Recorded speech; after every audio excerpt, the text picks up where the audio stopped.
Oui, bonjour. Eh bien, voilà, je suis à Paris pour quelque temps. Je me présente chez Michel Bras et il me tarde de revenir dans mon OWAC. C'est un vaste sujet. Je ne sais pas si on peut débattre de ça dans une minute. La responsabilité, elle est à plusieurs niveaux. Alors, à quel niveau d'abord? Au niveau de la clientèle.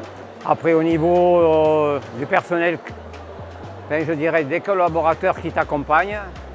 Et au niveau des producteurs de ton pays. Voilà. C'est à ces trois niveaux et je pense qu'ils ne sont pas indissociables l'un de l'autre. Oui, alors certainement, mais je pense qu'il faut redéfinir un schéma. Alors quand tu évoques ça, je pense que moi j'en ai pris la dimension il y a bien longtemps. Je pense que la gourmandise, à un moment donné, ça peut être autre chose que manger des symboles de produits. C'est d'abord se faire plaisir autour d'une table. Donc pour en revenir à ta question, je pense qu'aujourd'hui, cette crise, elle va peut-être redéfinir la véritable dimension de ce que doit être un restaurant qui accueille du monde pour son bonheur, pour son bien-être et pour bien manger.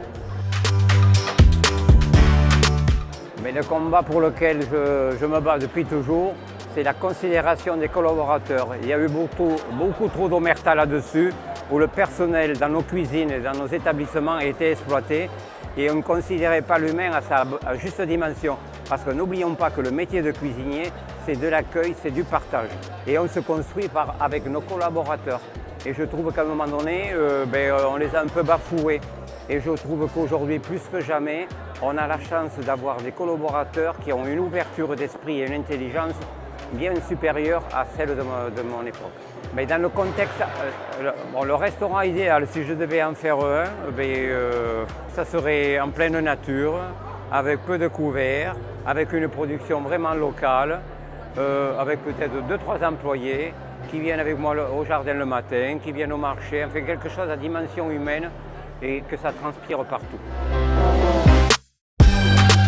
Il y a plusieurs niveaux. Bon, la technologie en cuisine, moi je me suis battu longtemps. Pourtant, Dieu sait si j'ai été très technique dans la cuisine, mais la technique doit être au service de la cuisine.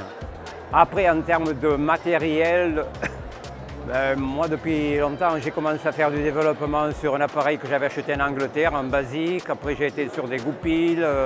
Je suis sur Mac depuis les années 78. Donc pour moi, la technologie, elle a une place, mais elle doit être à sa vraie place et ne pas prendre le pas sur la relation humaine, toujours.